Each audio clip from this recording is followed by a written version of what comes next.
around so you can see the penguins. They're right here with me. They're all,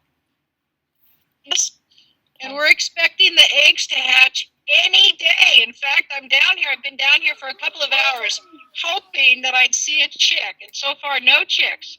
But it's supposed to happen any day. What you're looking at are Adelie penguins sitting on their nests. The only thing to make a nest here is rocks. So that's why they come here, because this place in Antarctica has no snow or ice and has these little rocks to make their nests out of. Very, very few places in Antarctica have this. So that's why they're here, and that's why I'm here. Because our group, our team, our science team, works with these birds. We monitor how many birds are here, what they're eating, whether the population gets or smaller. We follow individual birds live. We put bands on them, and that way we can identify, and that it's really hard to tell them apart. It might be better if you turn off your video. Okay. Yep, let me do that. Okay. Now we're frozen. So it doesn't pick up your kids very well, and that will help with my picture. Okay, great. Yeah. So now I hope the penguins a little bit better. The internet here is extremely fragile. We dropped for some reason, then it's no problem. It's very difficult. Oh, okay, here comes somebody to see me. These animals are not tame. They are not pets. We do not pet them or hold them, and we certainly don't feed them.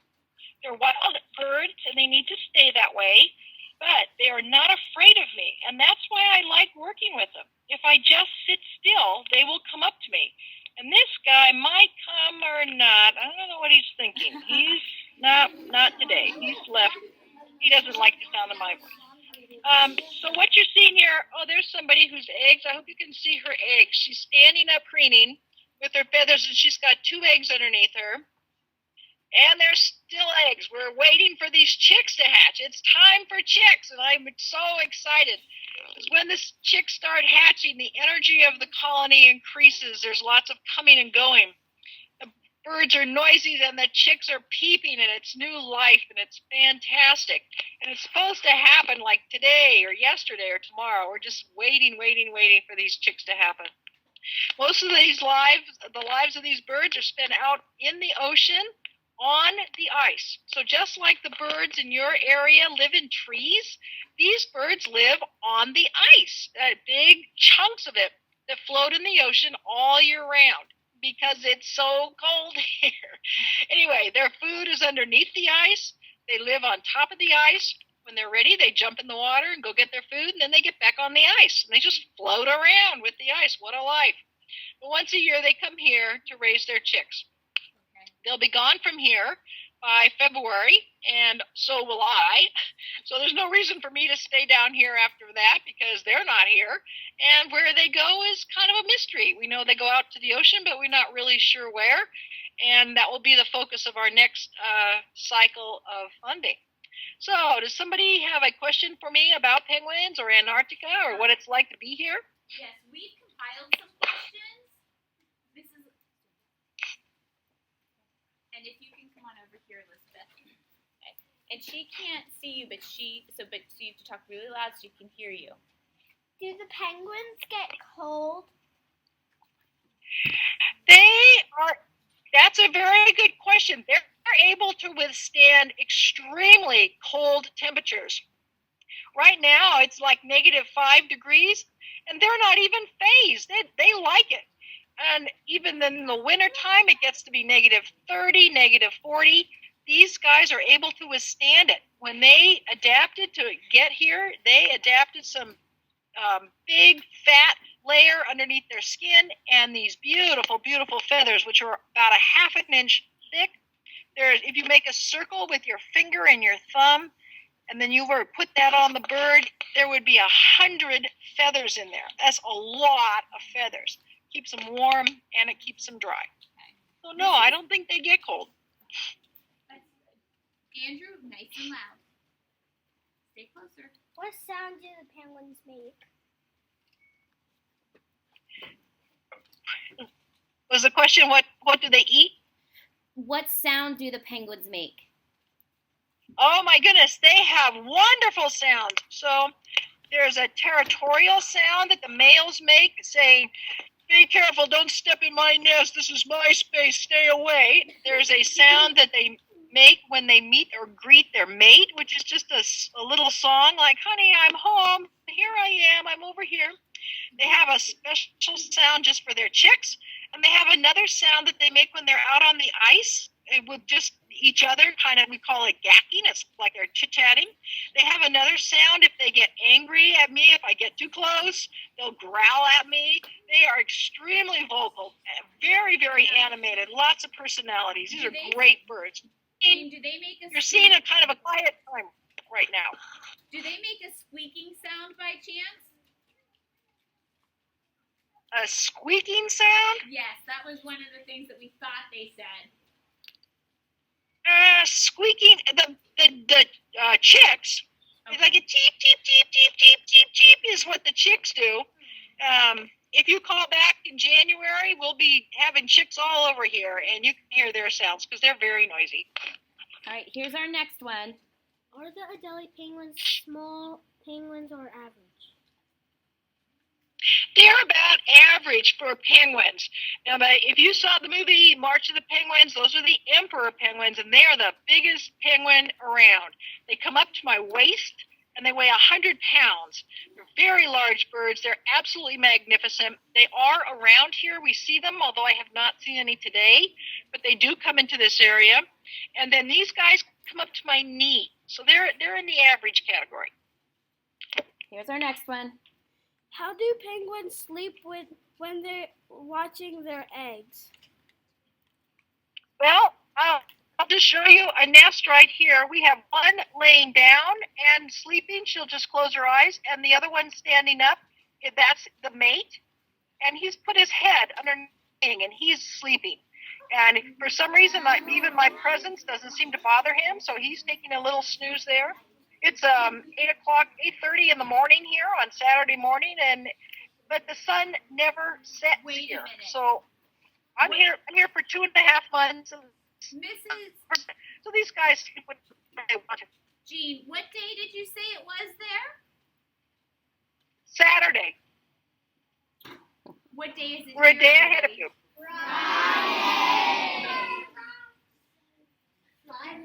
Okay. No, so I'm ahead of you. Okay, we're ready for our next one. How big are baby emperor penguins? Oh, the penguins go big. Make a fist with your hand, and then maybe put both your fists together. I don't know how big your hands are, but or have an adult in the room make a fist with their hand, and they're that big. They're pretty big. And they grow fast. They grow fast, like these guys. All right, here's our next one. When was the Adelie penguin species discovered? Well, early in the explorers, so in the 1800s, when people were just learning about this place called Antarctica, they'd never been this far south. They didn't believe that there even was a piece of land down here. It was very early. I think it was in the early 1800s, and they came here. And of course, these birds are all over the place. And so a Frenchman, Dumont, I forgot his last name. Anyway, he saw these birds and he thought they were beautiful. And his wife was named Adele, so he named these birds Adelie, and that name has stuck. All right, here's another one. How do they move the babies? They don't really move the babies. When the babies are born, they stay in the nest underneath the parent for about a week, 2 weeks, and finally they have enough feathers that they can keep themselves warm, and besides that, they get too big. So they just stand in the nest by themselves. They're not going to move until maybe they're 3 weeks, 3.5 weeks old, and then they will start to do little tiny trips from the nest. But they just walk by themselves. Okay, here's our next one. Has a penguin ever flew? Yes, like several million years ago, these birds were flight birds, but now they actually fly in the water. So their movements in the water are exactly like the movements of other birds in the air. They do not paddle like ducks. They do not use their feet. They use their wings, and the wing movement is the exact same movement as flying in the air. So when people say penguins don't fly, you say, yes, they do. They just fly in the water.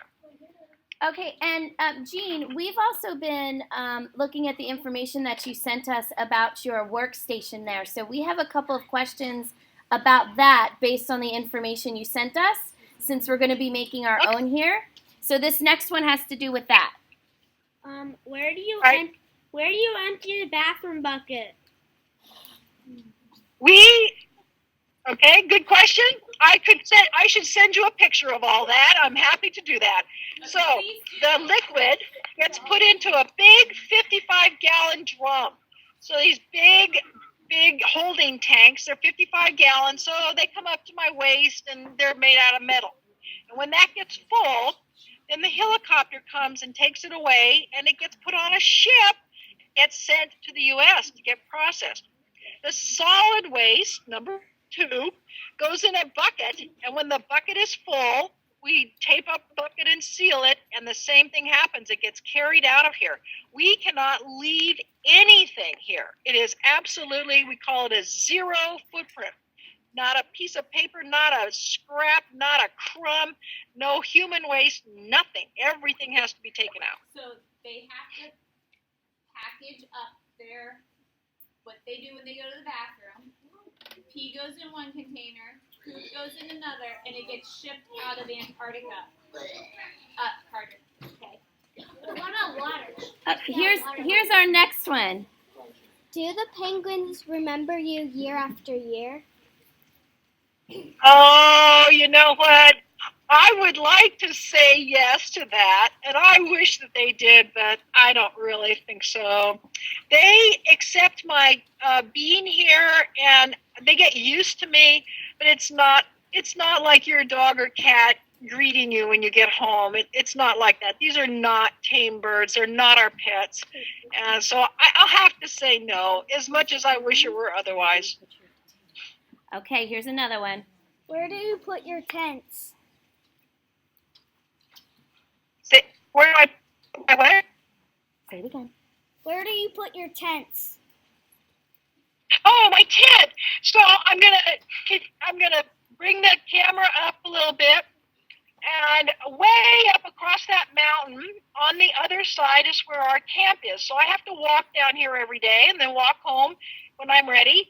And we have tents there, just in a little area, and there's no heat. It's just camping mountain tent things. I can send you pictures if you want.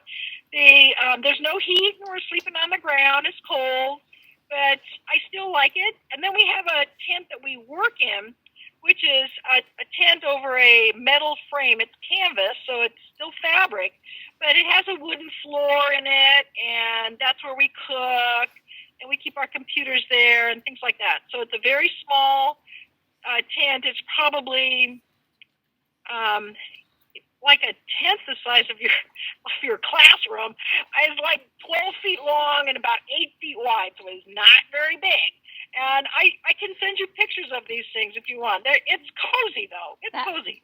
Pictures would be So, wonderful. wait a minute. Now, go ahead. I just said pictures would be wonderful. I will do that. I'll send you pictures of all of this stuff so you can actually see how we live. We have a solar panel for energy, and the solar panel is only enough to do our cameras, our batteries for our computers, and our radios, so nothing else. I don't have a coffee pot. I don't have a microwave. I don't have anything, nothing else, just for the cameras, the computers, and the radios. That's all. Okay, we have another question. What do you eat? We eat food that is either in a can or frozen. So the frozen stuff is just out the back door. It just sits there in the back door because it's cold outside and there's no animals, no insects here. There's nothing here to bother it. And then the canned food stays inside, and we eat pasta and rice with vegetables on top. The thing that we don't get is anything fresh. I don't get a salad. I don't get a banana, an apple, a tomato, a fresh onion. So those are things that we miss. We really do. Okay, here's another one. Did you name the penguins? I do not name the penguins. We put bands on the birds, and the birds have, so there's a number on them, and that's how we identify them and follow their lives. But I have the 10 nests in my nest check that I take a picture of every single day, and I've let students name them. Well, the adults are all named for this year, but I still need names for the chicks. So if you guys come up with a couple of names for the chicks and have your teacher send it to me, then when they hatch, I'll name them for you. Okay, here's another one about you. How many years have you been going to Antarctica?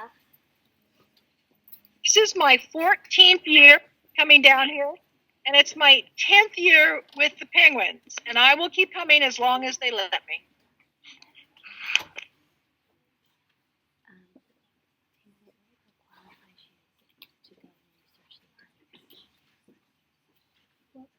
What qualifies you as an adult? What qualifies you to go and research the Adelie penguins? Amy, could you? She said, what qualifies you to be able to go and research the Adelie penguins? Oh, okay. So I have a degree in wildlife and fisheries biology. I got that at the University of California, Davis. The other people on my team have degrees in ecology, environmental studies, animal populations, biology. So any of those sciences that deal with wildlife. I also have a master's in science education, so that's why I do these Skype calls. And you don't have to have a PhD. Not everybody on our team does, although some do.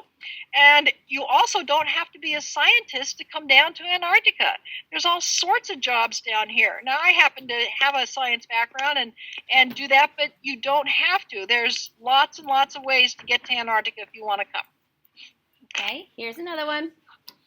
Can penguins be very dangerous? Well, I have been bitten many times. They do not like to be touched, and sometimes I get too close, and they will attack me, and they use their beaks, and they use their flippers, and their flippers are like being hit with a ping pong paddle. They're hard, and they are very strong. So, yeah, they can be dangerous, and they do fight with each other, usually over a nest, a territory. And I've never seen them kill each other, but I have seen them go to blood. So they do fight and hit them to create blood. Okay, here we go. Next one. How long can penguins be in the water? Well, they live in the water, so when they're not here, they're in the water a lot. Now, they don't stay there all the time. They sit on the ice.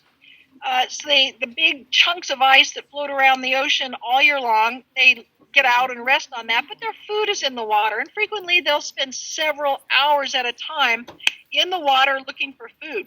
Now, the reason that we know that, because of course we're not out in the ocean with them, is we put devices on their back.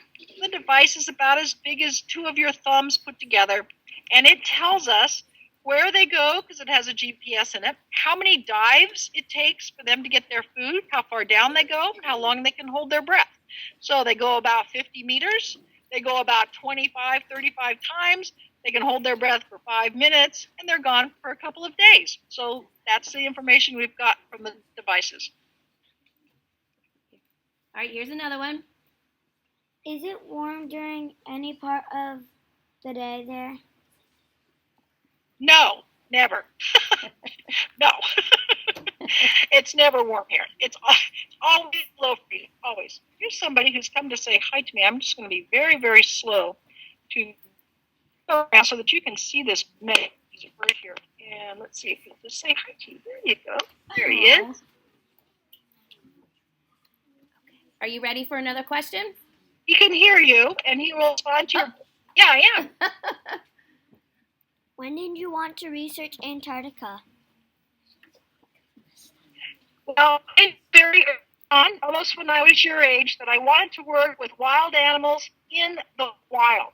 I did do some work with animals in the zoos, and I welcome for me.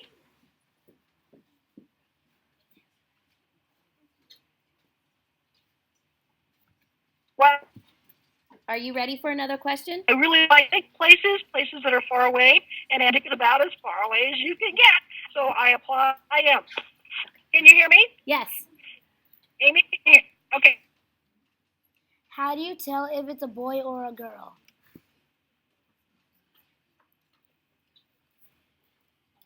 It's frozen, so let's just say We can't. There is no way for us to tell unless we see them do boy or girl things. Like the males will do a territorial display. The females will lay an egg, things like that. Other than that, we not tell. We're checking for more questions just to make sure we've covered everything. how about we have one more for Mrs. Patton's Okay. class? Do you want to choose somebody? Okay. Here comes your question. Okay. What do the penguins eat? They eat krill, which is a little shrimp-like creature that's about as big as your small finger. They also eat a fish called the Antarctic silverfish, which is big as two of your fingers put together. They eat small food because they don't have any teeth, they can't chew it, and they have to be able to swallow it whole while they're in the water. So they pick off the small stuff. Those two food sources are very nutritious, so that's what they pick. We do have one more question that I know they were fascinated by when we watched that you don't get any, it doesn't get dark there. They want to know how you know when it's time to go to bed because it never gets dark. When I'm tired. We don't have to follow any time schedule at all. So I just go to bed when I'm tired, and I get up when I'm rested, and I work until I don't want to work anymore, and I eat when I'm hungry. So I'm really not on any kind of schedule. I just can do whatever I want to do because it's daytime all the time. I have one more question for you, Jean. We were wondering, too, like you had mentioned that you don't have electricity for things like TV. Right. What do you do in downtime? Because you don't have a lot of space either. So what kinds of things do you do to relax? Well, I brought some books to read, so I read my books. I also play computer games, and the person in the tent with me knit. A lot of people knit down here. Okay, very nice. Okay. Jean, we appreciate your time. And we, I'm glad you could make it. Okay, if we have any other questions, is that okay if we send them to you? Absolutely, and send me, Amy, if you send me a thing that says, Jean, don't forget the pictures. Okay, we appreciate it very much. Thank you. Thank you. Thank you. Okay, bye-bye.